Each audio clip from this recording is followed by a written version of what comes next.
우리 지역의 이슈 콕 짚어봅니다. 헬로 이슈 토크. 우리 지역의 이슈를 짚어봅니다. 헬로 이슈 토크 함께 하시죠. 코로나19 여파로 각종 배달을 대행하는 배달 라이더가 늘면서 이륜차 법규 위반도 증가하고 있습니다. 지난해 도내 이륜차 법규 위반 사례는 15,000여 건으로 전년도에 비해 약 21%나 증가했다는데요. 이 시간 이슈토크에서는 우리 지역 이륜차 법규 위반 현황과 그 대책에 대해 이야기 나눠보겠습니다.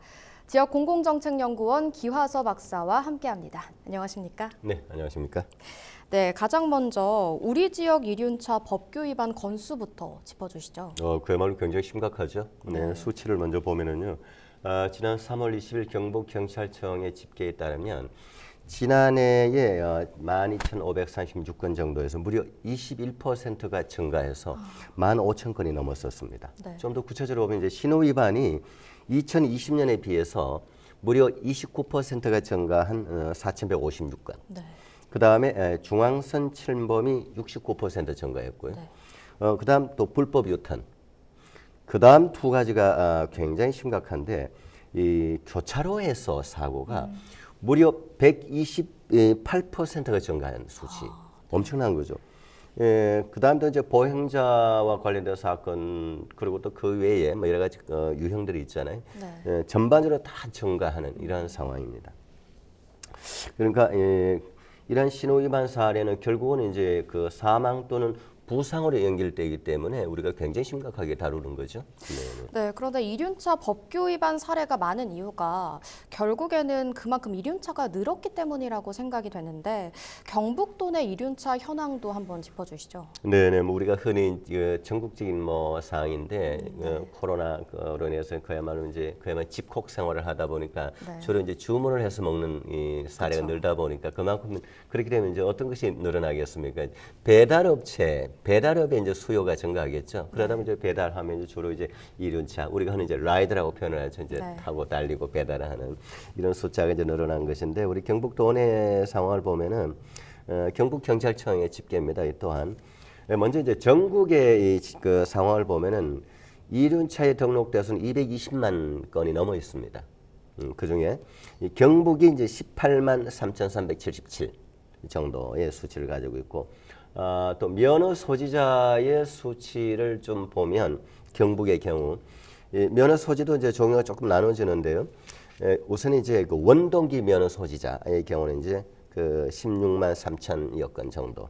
그리고 이제 이종 소형 3만 4천 건을 넘어서는 이러한 그 현황입니다.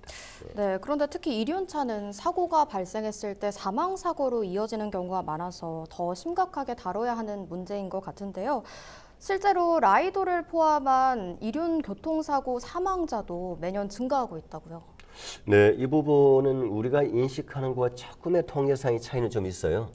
네. 우리가 일반적으로 이제 많이 늘어난다고 생각을 하는데 단 2개년도만 봤을 때는 네. 2020년도와 2021년도를 놓고 봤을 때는 조금의 감소세는 있습니다. 예를 들어서 2020년도에는 이제 1,252건 이륜차의 교통사고. 그러나 2021년도에는 11% 정도 감소한 1,122건. 네. 조금 미세하나마 감소는 했다고 볼 수는 있죠. 그 다음에 이제 이와 관련돼서 교통사고 건수는 2020년에 이제 55건, 그 사망 55건, 부상 1,500여 건. 그리고 2021년도는 사망 54건에 부상 1,405건. 마이너스 8.1% 정도. 수치로는 미세한 감소인데 이것은 그 원인을 보면 어쨌든 이 경찰청에서 집중적인 단속 또는 계도 또는 홍보를 했다고 하는 이 부분은 우리가 그 수고했음에 대한 것은 인정을 해야 되는 것이고, 그러나 여기서 우리가 중요한 것은 이러한 교통사고 건수 자체는 미세하게 감소는 했다지만 중요한 사망자가 오히려 늘었다는 것. 이게 중요한 거죠. 이 부분에 이제 수치를 보면 이륜차 교통사고 사망자가 2020년 기준으로 148명입니다.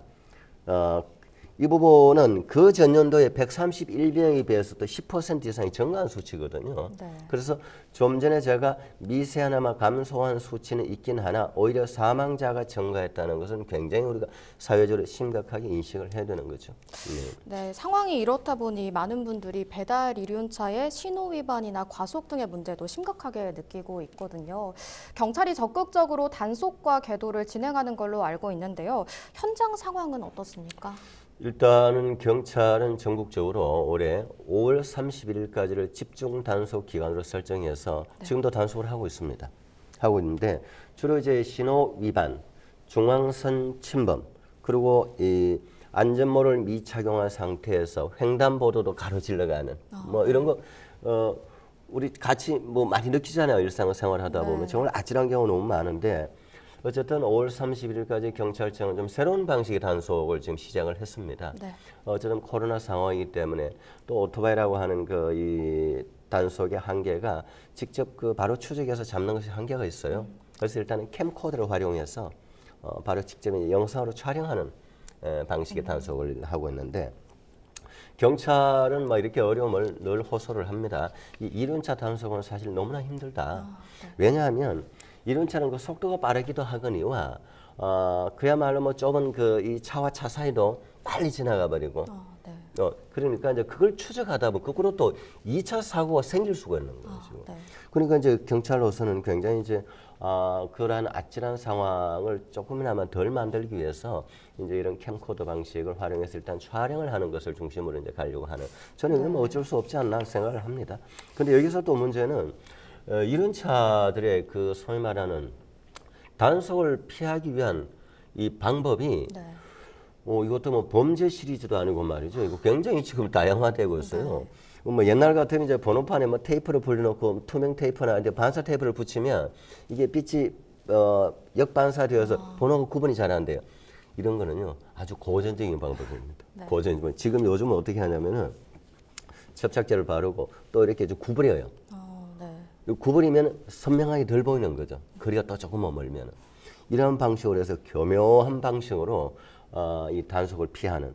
그러니까 이제 경찰로서도 뭐 그야말로 이 단속을 피하고자 하는 그 이 방법은 그야말로 한 발을 앞서면 그럼 경찰이 이걸 두 발을 앞서가야 되는데 어려운 거죠 지금.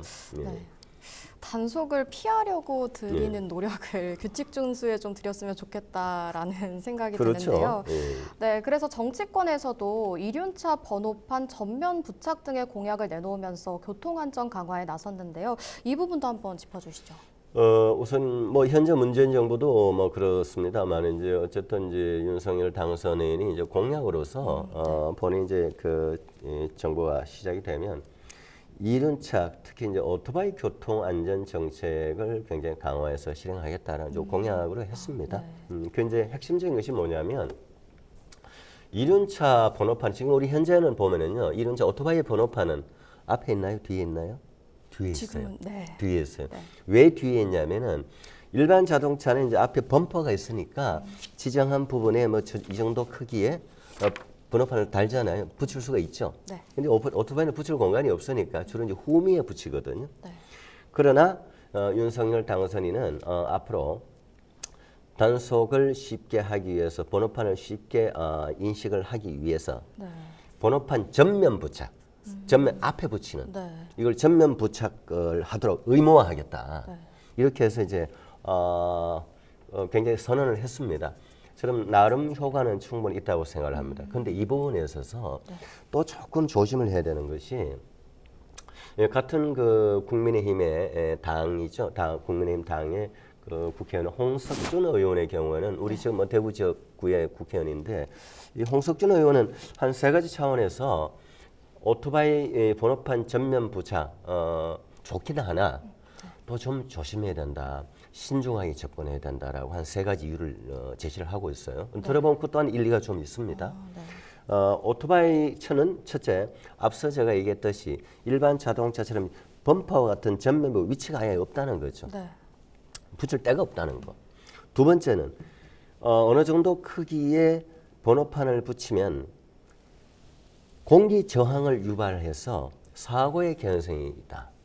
그 다음 또 하나는 뭐냐면은 어쨌든 이랬던 저랬던 앞에 붙이는 걸 의무화하게 되면 붙이는 재질은 소위 말해 우리가 흔히 철판 같은 거잖아요. 네. 근데 그런 걸 오토바이 앞에 붙여 놓으면 혹시 지나다가 사람과 부딪혔을 때 그게 아주 뾰족하거나 날카롭잖아요. 네. 그러면 또 다른 사고가 생길 수가 있다. 그래서 오토바이 이 단속을 위해서 번호판 전면 앞부분 부착 필요성은 있으나 이러한 세 가지 이유에서 정말 신중을 기할 필요가 있다라고 홍석준 의원은 또 제안을 하고 있습니다. 네.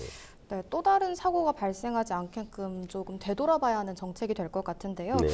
그런데 라이더뿐 아니라 근거리 교통수단의 주요 대상자인 노인들의 이륜차 도로 운행도 계속해서 늘어날 거라고 예상되는데요.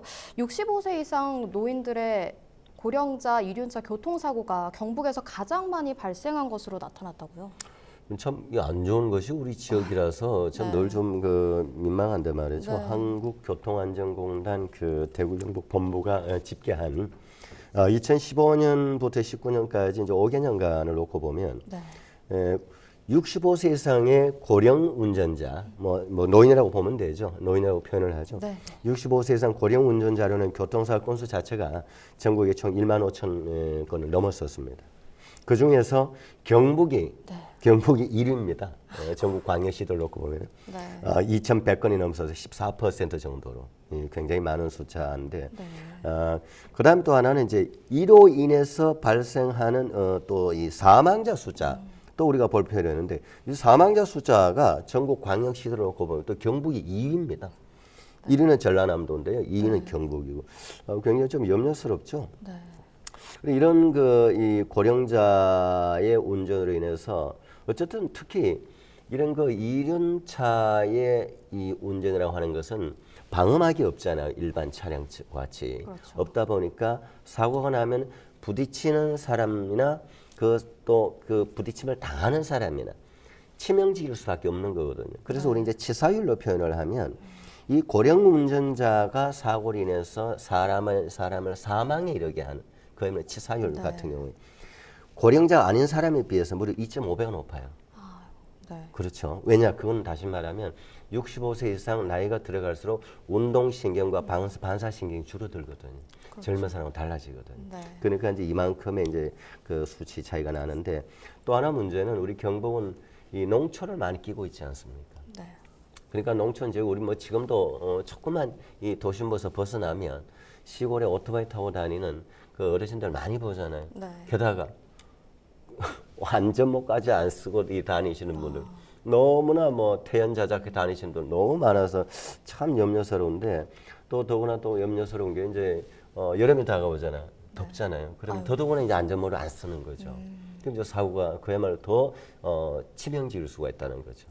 네, 생각지도 못했는데 농촌 지역에서의 이륜차 교육이나 단속도 필요해 보이네요. 네, 정부가 2022 교통사고 사망자 감소 대책을 수립했다고 하는데요. 자세한 내용 한번 짚어주시죠. 이 부분은 뭐 역대 어느 정부에서든 간에 우리나라가 참 OECD 국가라면 세계적으로 이제 어느 정도 성장하는 이제 선진국 그룹이라 그러잖아요. OECD 국가에서 우리가 교통사고 통계는 어떤 부분이든 어린이, 노약자, 일반 모든 지표에 전부 우리가 1위를 했습니다. 지금도 거의 비슷한데요. 근데 이제 하나 좀 긍정으로 보이는 것은 어쨌든 최근에 몇 년을 놓고 봤을 때 특히 지난해 2020년을 놓고 보면 교통사고 사망자 수가 2,000명 이하로 떨어지기 시작했다라는 굉장히 이제 고무적인 상황인데 이 그 연도가 포함된 2026년에서 2021년까지 6개년을 놓고 보면 보행자 사망 사고는 한 40% 감소했고요. 그다음 우리가 늘 너무나 가슴 아파하는 그 어린이서 안전사고 이것도 그나마 19.5% 감소했습니다. 뭐 이런 것은 굉장히 좀 고무적인데 중요한 거는 인구 10만 명당 사망자 수는 여전히 OECD 평균의 2배에 달한다는 거. 이것은 뭐 대단히 좀 안타까운 일이죠. 그다음 게다가 또 이제 이륜차로 인한 사망자 숫자는 OECD 국가의 또 최상입니다. 참 어떻게든 이건 좀 변화를 줘야 된다. 그래서 나온 것이 더 이상 흔히 이제 우리나라가 그 2020년, 21년에 전 세계적인 GDP 통계를 우리가 이제 탑 10에 들어왔다라고 얘기를 하죠. 실제로 통계는 탑 10이 맞고요. 올해 같은 경우는 작년 통계로 보면 9위까지 지금 왔잖아요. 이 정도의 선진국이고 경제 강국이 이런 거 하나 정부가 해결을 못해서 이런 그 수치에서 늘 1등을 하는 이런 꼴찌해야 되잖아요 원래는. 그런데 그래서 이제 정부가 교통사고 사망자 감소 대책이라고 해서 이제 아주 뭐 거창한 이제 캐치프레이즈를 내걸어서 몇 가지를 이제 그 도입을 하려고 합니다. 아주 확정은 아닌데 첫째 하나는 그 보행자 중심, 보행자 우선 도로 개념을 적용해서 무조건 보행자 중심으로 가야 된다. 우리 보통 왜 그 일반 주택가 뒤에는 보면 차도, 인도, 보행자 구분이 없는 도로 많잖아요. 무조건 사람 우선이어야 된다. 그러면 차가 됐든 이륜차가 됐든 보행자 중심으로 해서 무조건 정저 의무를 해야 된다. 그걸 어기면 이제 범칙을 물리는데 이런 여러 가지를 하고 또 하나는 그 보행자 이제 고령 노인들 같은 경우는 횡단보다 좀 넓은 경우는 그 제 시간에 못 건너거든요. 이런 경우는 이제 소위 말하는 스마트 AI, 이 감응 전자 장치라고 해서 사람이 덜 건너와서 하면 파란불이 더 연장되는 이런 여러 가지들을 또 지금 구상을 하고 있습니다. 네, 정부가 다양한 정책을 마련하고 있다는 생각이 드는데요. 이륜차 논의를 하자면 저희가 자전거 이용객도 많지 않습니까? 그렇죠. 자전거 운행과 관련한 조례도 한번 말씀해 주시죠. 이 자전거 관련해서는 그 일반인들이 이거 보도를 다녀도 되나? 어디를 다녀야 되지? 이렇게 이제 혼란스러운 경우가 있거든요. 근데 자전거가 사람이 인도로 다니는 것은 금지입니다. 도로교통법 위반입니다. 하면 안 됩니다. 근데 또 어떤 경우는 또 예외는 있어요. 13세 미만 어린이, 65세 이상의 노인들, 그리고 장애인들 경우에는 그 편의를 위해서 어쩔 수 없이 예외적으로 인정을 해요. 그러니까 이제 초등학생 정도까지는 이 자전거를 소위 말하는 보도를 타고 다니는 경우 우리가 왕왕 보고 있죠. 그러나 이제 그거는 인정이 되고 있는데 그러나 이제 청소년들 이상부터 해서는 다니면 안 된다는 거. 이런 부분. 특히 이제 요즘 같은 경우 이제 굉장히 위험한 것이 청소년들이 소위 올 블랙 패션이라고 그래서 머리끝에서 발끝까지 신발까지 전부 검정색인 거. 한 번씩 보죠. 위험하다고 생각합니다. 그렇죠. 근데 이것이 그러니까 올 블랙 패션으로 본인이 자전거를 타거나 아니면은 반대 우리가 보행자 입장에서도 올 블랙 패션으로 자전거를 타고 오면 특히 조금이라도 흐린 날은 구분이 안 돼요. 서로 위험한 거죠. 그래서 이런 부분들은 그 자전거를 타는 아이들의 그 자전거 페달 같은데 이제 그 형광을 부착한다든지 어떻게든 이 부모들의 그리고 또 학교 차원에서는 계도가 필요하다라고 생각을 하죠. 네, 그럼 오늘 자전거까지 여러 가지 교통 문제를 짚어봤는데요. 끝으로 교통사고를 예방하기 위한 실질적인 대책은 무엇이 있을지 말씀해 주시죠. 예, 여러 가지가 있는데 저는 이 부분에서 간단히 하나 그 전동 킥보드 있죠. 이 부분 좀 보완하면서 마무리할까 합니다. 전동 킥보드 지금 젊은 애들 많이 타고 있는데 첫째, 특히 연인들끼리 두 명이 타요. 두 명 불법입니다. 타면 안 됩니다. 그리고 전동 킥보드도 음주운전이 적용됩니다. 전동 킥보드 젊은 애들 뭐 그 굉장히 좋은 뭐 이 기분에서 쉽게 접근을 하는데 뭐 술을 한잔 하고 가다가 전동 킥보드 중간중간 놓여 있잖아요. 그게 소위 공유 경제 여행거기 때문에 누구나 탈 수 있도록 하는 거잖아요. 뭐 친구들하고 모여서 술 한잔 먹고 난 다음에 있으니까 타고 집 가까운 데를 가는 거예요. 그래서 사고 나면은요. 이 또한 0.08 이상이 되면 면허 취소잖아요. 보통 차량이. 똑같이 전동 킥보드도 본인이 음주운전으로 걸려서 음주운전 취소 기준이 0.08을 넘었으면 본인이 가지고 있는 일반 운전 면허 그리고 원동기 면허까지 다 취소된다는 걸 알고 계셔야 됩니다. 네. 자, 이 정도 할까요? 네, 알겠습니다. 오늘 말씀 여기까지 듣도록 하겠습니다. 지금까지 우리 지역 교통사고 현황과 그 대책을 살펴봤습니다. 헬로 이슈토크 마칩니다. 시청해주신 여러분 고맙습니다.